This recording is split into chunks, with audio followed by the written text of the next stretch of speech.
எசேக்கியேல் 30ஆம் அதிகாரம் 5ஆம் வசனம்.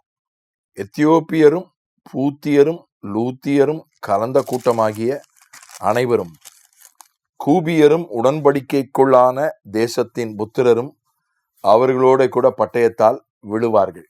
6. எகிப்தை ஆதரிக்கிறவர்களும் விழுவார்கள். 8. நான் எகிப்திலே தீ கொளுத்தும் போது உனக்கு துணை நின்ற யாவரும் முறிக்கப்படும் போதும் நான் கர்த்தர் என்று அறிந்து கொள்வார்கள். ஆண்டவர் எகிப்த நியாயம் தீர்க்கும் போது அவர்களோடு கலந்த கூட்டமும் அதில் பாதிக்கப்படுகிறது. எத்தியோப்பியர், பூத்தியர், லூத்தியர், எகிப்தோடு கூட கலந்தவர்களும் பாதிக்கப்படுகிறார்கள். உடன்படிக்கைக்குள்ளான தேசத்தின் புத்திரர், எகிப்தியர்களோடு உடன்படிக்கை பண்ணி கொண்டவர்களும் பாதிக்கப்படுகிறார்கள். எகிப்தை ஆதரிக்கிறவர்களும் பாதிக்கப்படுகிறார்கள். எகிப்துக்கு துணை நின்றவர்களும் பாதிக்கப்படுகிறார்கள். கலந்தவர்கள், உடன்படிக்கை செய்து கொண்டவர்கள், ஆதரிக்கிறவர்கள், துணை நிற்கிறவர்கள், எகிப்து பாதிக்கப்படும் போது இவர்களும் பாதிக்கப்படுகிறார்கள். ஆகவேதான் நாம் யாரோடு கலந்திருக்கிறோம் என்பதில் கவனமாய் இருக்க வேண்டும். அது ரொம்ப முக்கியம். இன்றைக்கு தலைப்புச் செய்தியில ஒரு செய்தி, ஜாதியின் பெயர்ல எந்த சங்கமும் இருக்கக்கூடாது என்று உயர்நீதிமன்றம் உத்தரவிட்டிருக்கிறது. பள்ளிக்கூடங்கள்ல ஜாதியின் பெயர்ல நடைபெறுகிற வன்முறைகள் இப்படிப்பட்ட ஒரு முடிவை எடுப்பதற்கு எங்களை தள்ளிவிட்டது என்று உயர்நீதிமன்றம் சொல்லியிருக்கிறது. ஜாதியின் பேர்ல எந்த சங்கமும் இருக்கக்கூடாது, அதை மாற்றிவிட வேண்டும். ஜாதி பேர்ல எந்த பள்ளிக்கூடமும் இருக்கக்கூடாது, அதை மாற்றிவிட வேண்டும். இல்லைனால் பள்ளிக்கூடத்தின் அங்கீகாரம் ரத்து செய்யப்படும்.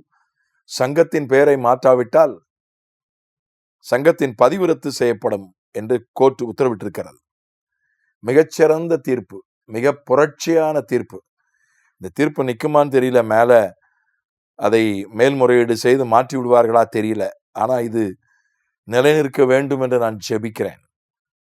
ஜாதியின் பேர்ல எந்த சங்கமும் இருக்கக்கூடாது, ஜாதியின் பேர்ல எந்த பள்ளிக்கூடமும் இருக்கக்கூடாது. அரசாங்கம் நடத்துகிற பள்ளிக்கூடங்களை கூட பெயரை மாற்ற வேண்டும் என்று கோர்ட்டு சொல்லிவிட்டது.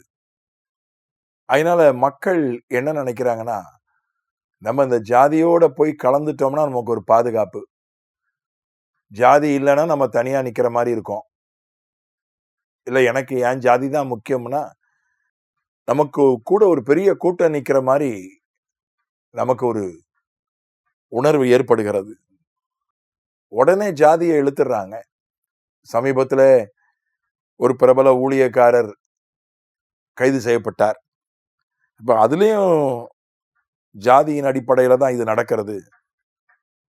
இவரு இந்த ஜாதி, வேற ஜாதிக்காரங்கெல்லாம் இவருக்கு விரோதமாய் சதி திட்டம் தீட்டி விட்டார்கள் என்பது போலதான் கருத்துகள் சமூக ஊடகத்துல உலா வந்தன. எப்படிப்பட்டவர்களோடு, ஜாதியவாதிகளோடு நாம் கலக்கிறோமா, யாரோடு கலந்திருக்கிறோம் என்று பார்க்க வேண்டும். யாரோடு உடன்படிக்கை பண்ணிக் கொள்கிறோம் அதையும் நம்ம பார்க்கணும். யாரோடு உடன்படிக்கை பண்ணிக் கொள்கிறோம். திருமணம் ஒரு உடன்படிக்கை இல்லை, நான் அவரை திருத்திடுவேன், அவளை திருத்திடுவேன் அப்படின்னு எனக்காக உயிரை கூட கொடுப்பாங்க, ஆண்டவருக்குள்ள வந்துருவாங்க அப்படிலாம் சொல்றாங்க. சிலர் வந்து விடுகிறார்கள், ரூத்தை போல சிலர் வந்து விடுகிறார்கள், நான் மறுக்கல. பலர் அதை அப்படி செய்வதில்லை.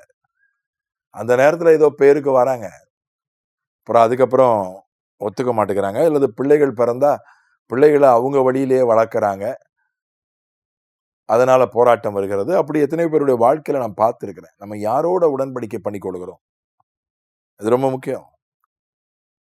இன்றைக்கு நல்ல ரட்சிக்கப்பட்டு கர்த்தருக்குள்ள இருக்கிற பிள்ளைங்க போய் உலகத்தார போய் அவர்களோடு போய் திருமண உடன்படிக்கை பண்ணி கொள்கிறார்கள். அதுக்கப்புறம் இவங்களால் மெல்லவும் முடியல, முழுங்கவும் முடியல. நீ உன் வழியில போ, நான் என் வழியில போன்றாங்க. அப்புறம் பிள்ளைகள் வந்த பிறகு அதை எப்படி சொல்வது? பிள்ளைகளை தந்தை வழியில கொண்டு போறதா, தாய் வழியில கொண்டு போறதா, அங்க போராட்டம் வருகிறது, அங்கதான் பிரச்சனையை வெடிக்குது. அதனால யாரோடு நம்ம உடன்படிக்கை பண்ணி கொள்கிறோம் என்பது மிக முக்கியமான ஒன்று. எகிப்தை ஆதரிக்கிறவர்கள் யாரை நாம் ஆதரிக்கிறோம்? ஒருத்தருக்கு சாப்பாடு இல்லை, சாப்பாடு கொடுக்குறோம். அதையெல்லாம் அது யாருக்கு வேணா கொடுக்கலாம். ஒருத்தருக்கு போடுறதுக்கு உடை இல்லை, உடை கொடுக்குறோம். அந்த மாதிரி ஆதரவு நம்ம யாருக்கு வேணா கொடுக்கலாம். ஆனா வேறு விதமான ஆதரவு, தார்மீக ஆதரவு நம்ம யாருக்கு கொடுக்கிறோம் என்பது ரொம்ப முக்கியம். தவறான நபர்களுக்கு நம்ம தார்மீக ஆதரவு கொடுத்து விடக்கூடாது. மாரல் சப்போர்ட்னு சொல்லுவாங்க ஆங்கிலத்துல. ஏதோ நமக்கு தெரிஞ்சவன் பாவமா இருக்கு, அதனால நான் தார்மீக ஆதரவு கொடுக்கிறேன்னு கொடுத்துடக்கூடாது.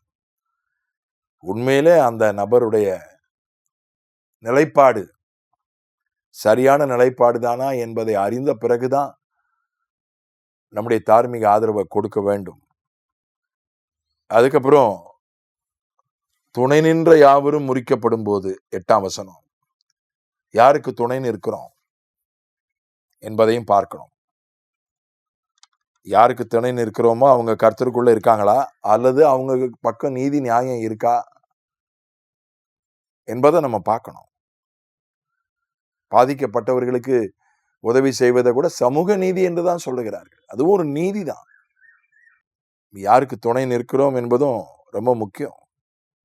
இல்லைன்னா தவறான நபர்களுக்கு துணை நின்று அவர்களுக்கு தார்மீக ஆதரவு கொடுத்து அவர்களோடு உடன்படிக்கை பண்ணி அவர்களோடு கலந்திருந்தால் அவர்களுக்கு ஒரு தீங்கு வரும்போது அது நம்மையும் பாதிக்கும்.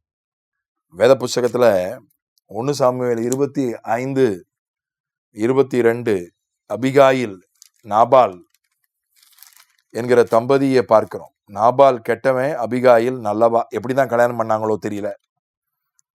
2 பேரும் கலந்துட்டாங்க. 2 பேருக்கும் உள்ள உடன்படிக்கை, திருமண உடன்படிக்கை. நாபால் ஒரு ஈவு இரக்கம் இல்லாதவன், ஒரு முரடன், ஜனங்களை மதிக்காதவன். அவனுடைய தப்பான சுபாவத்தால் ஒரு பிரச்சனை வருகிறது. தாவீதை பகைத்து கொண்டான், தாவீதை அவமதித்தான். அதனால தாவீது நாபாலுடைய குடும்பத்துல ஒரு நாய் கூட இருக்கக்கூடாது, எல்லாவற்றையும் அழித்து விட வேண்டும் என்று தீர்மானித்து 400 பேரோடு ஆயுதங்களோடு வருகிறான். 400 பேர் ஆயுதங்களோடு வராங்க தாவீது தலைமையில நாபாலுடைய குடும்பத்தை அழிக்க. அபிகாயிலும் நிச்சயமாக அழிக்கப்பட்டிருப்பாள். ஆனால் அவளுக்கு செய்தி வருகிறது இப்படி நடந்து விட்டது என்று. அவள் கர்த்தருடைய ஆலோசனையை பெற்று 32, 33 வசனங்கள் 1 சாமுவேல் 25 செயல்படுகிறாள். நாபால் இடத்துல எதுவும் சொல்லல, எதுவும் கேட்கல. கர்த்தருடைய ஆலோசனையை பெற்று செயல்பட்டு அதன்படி செயல்பட்டு அந்த தீங்கை தடுத்து நிறுத்துகிறாள். ஏற்கனவே கலந்துட்டோம், ஏற்கனவே உடன்படிக்கை பண்ணிட்டோம், ஒன்றும் செய்ய முடியாது. அதுல இருந்து வெளியே வர்றதுக்கு முயற்சி பண்ண குடும்ப வாழ்வு என்றால் ஒன்றும் செய்ய முடியாது. ஆனால் மற்ற காரியங்கள்ல என்றால் நம்ம வெளியே வருவதற்கு முயற்சி பண்ணணும். ஒரு வியாபார உடன்படிக்கை பண்ணிட்டோம், ஒருத்தரோட பங்குதாரராக இருக்கிறோம், அவர் கர்த்தருக்குள்ள இல்லை, அதுல இருந்து வெளியே வர்றதுக்கு முயற்சிக்கணும் ஜெபத்தோட. குடும்பம்னா ஒன்றும் செய்ய முடியாது. ஆனாலும் இந்த மாதிரி பாதிப்புகள் வரும். கர்த்தருடைய ஆலோசனையை பெற்று செயல்பட்டு நான் தப்ப வேண்டும். கர்த்தர் நமக்கு ஆலோசனை தருவாராக, நம்மை தப்புவிப்பாராக. ஆமென்.